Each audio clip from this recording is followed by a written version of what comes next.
What's going on, guys? Eugene here, and let's talk about Ratchet & Clank Rift Apart.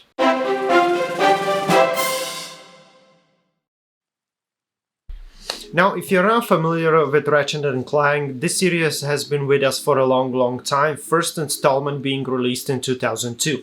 Now, the intellectual property itself is owned by Sony Entertainment, making it an exclusive PlayStation game. Now, throughout the whole series, the gameplay or the story does not change much. It is always an action third-person shooter platformer in which you control Ratchet or his robot sidekick Clank, and you're always trying to save Galaxy from their archenemy, Mr. Nefarious, which is a robot villain who tries to remove every organic life from the galaxy. Now, in the latest installment, nothing basically changes. In this version of the game, the new character is introduced called Rivet, who is a female counterpart to Ratchet, and once again you're trying to come up with a plan to stop Dr. Nefarious. Now, the gameplay is the same as in previous games of Ratchet & Clank. You're defeating a huge amount of enemies using your ranged weapons. Now, the arsenal of all the ranged weapons are insanely huge, from regular pistols up until drill cannons that can shoot rockets through ground. Whatever you need, you can grab it by buying it from a store using gears that you collect throughout the game by either defeating enemies or destroying boxes. When you're not fighting enemies, you do a lot of jumping, climbing, dashing, grinding,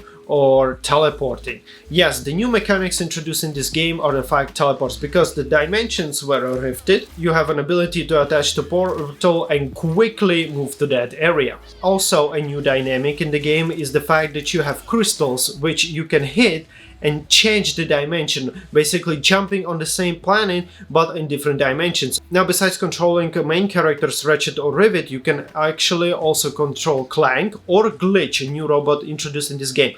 When you're playing for these little robots, you're entering these kind of small missions with different puzzles that you need to solve in order to progress in the main story. Now, I would say the gameplay is really awesome. It is extremely smooth. And it's fun until you receive all weapons. The fact is that when you're receiving new weapons, you're trying that out, you're trying different combinations, and it's really cool. But as soon as you run out of money or bullets in particular fight, you actually become much bored, because the fights are non-stop the same and there is nothing new happening, and the enemies actually itself, there are just a couple of them ranging from small ones to mini bosses, and they're just coming to you in a different combinations. And nothing new is happening. So while I was playing Ratchet & Clank, like after 3 hours or 2 hours of gaming, I was already a lot bored, until I grabbed 2 new weapons and I started to get a little bit hype again to, try some new combinations, see how this weapon works. Also, you can upgrade your weapons, so when you do that, also something new is happening. But without it, the gameplay actually is becoming really dull. Also, considering that we are dealing here with portals and teleportation and another stuff, very little is actually introduced. Only a small glitches that you can use to teleport to a particular location or hit a crystal to shift to another dimension. Well, if you think about it, teleportation is a huge thing to explore. There could be so much more stuff done that we would enjoy while playing the game. But because they're absent, you're actually even forgetting about those teleport from time to time, and you rather jump there or dash there, or if you don't have to use it, you just don't use it at all. Regarding those crystals, sometimes they're required again during some puzzles or missions where you just need to switch to a different dimension in order to progress, and that is really cool. But that's all there is. But what I must praise are these small missions that I talked about, either played by Clank or Glitch, that I really loved, especially the Clank ones. They're basically, you need to always point your alternate versions to a correct way while doing some puzzling. And I must say, these areas are extremely good, and I really love them. Now, besides doing the main quest, you can do a side quest that grants you additional resources to upgrade your weapons, or you can, for example, participate in ring fights, but in this case you're alone facing waves of enemies, at the end a small boss, and if you do that you receive bronze, gold medal, and with each medal I believe you receive additional resources and money that once again you can use for buying or upgrading weapons. Basically, besides just running with main missions, you have a lot of options what to do next in the game or parallel to the main mission. In the gameplay, I really love the transitions, because in one missions you're non-stop fighting, while to the other you need to progress through a non-stop grinding, which is a little bit puzzling, hitting those taunts and properly switching between lanes. Or you, for example, pick up a snail and start to drive on him like on a boat, which is actually pretty cool. Many other little things that you would think they're little things, but they still are pretty enjoyable in this game. Now, the strongest link in this game is the fact graphics. Introducing 60 FPS graphics to this game, especially with all those colorful palettes that are happening in this game, it's really amazing.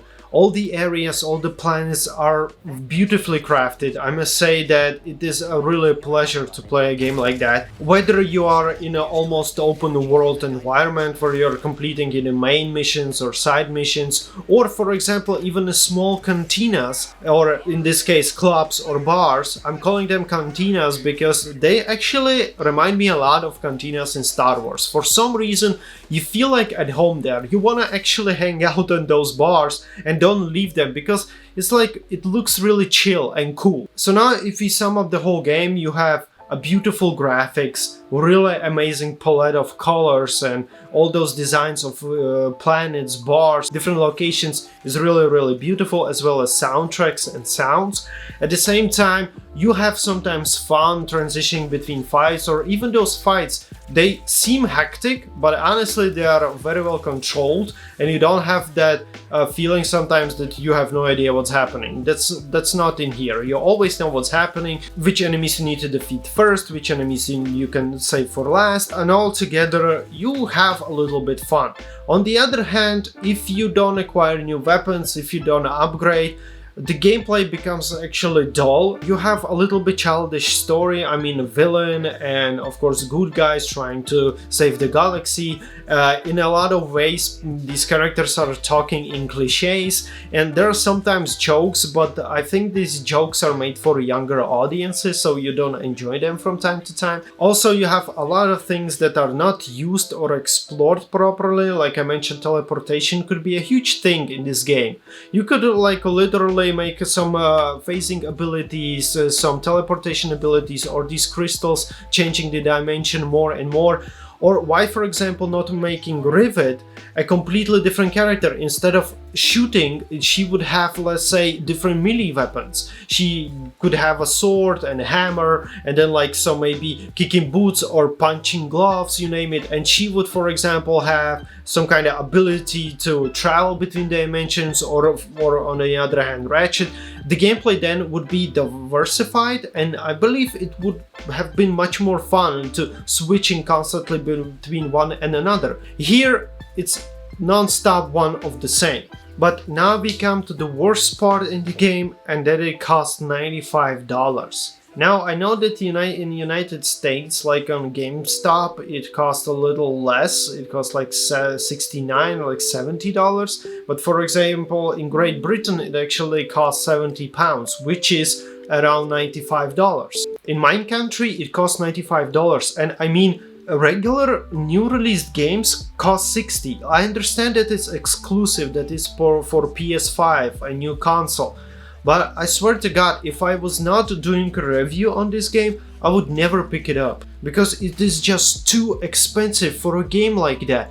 I mean, put it next to Red Dead Redemption 2, Witcher 3, Grand Theft Auto, Trilogy of Mass Effect, any game big that you name, and now you put Ratchet and Clank, a childish platformer where you shoot like funny enemies that are just splitting apart, and you collect gears same way as you do in Crash Bandicoot when you collect those apples, and you pay a $95 for it. Is just too much. I understand that developers were working hard on this game, but you have to realize that simply because it's PS5 to make a price like that, people will not drain their wallet for this.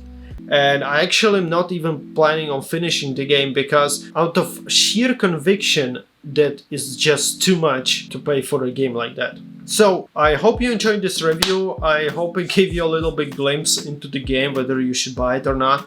To me, I would really suggest just wait for some sale, like previous Ratchet and Clank, released in 2016, after a couple of years was actually given for free with PlayStation Plus. So if you're a person who doesn't like to invest into new games, in time it's gonna be on a huge sale, or maybe even receive it with PlayStation Plus, but definitely don't pay $85. I'm sorry, Insomniac and PlayStation Studio, but yeah, it's the way it is. Thank you very much guys for watching. As always, leave a comment down below what you think about the game, and as always, I'm reminding that when I'm live streaming some new titles that I'm gonna be reviewing, you as a community can participate and vote on a score for this game from 5 to 1 star, and at the end I will calculate the average weighted amount, and we as a community will give this game a score. Have a great one guys, stay safe out there, and as always, keep on playing, my friends.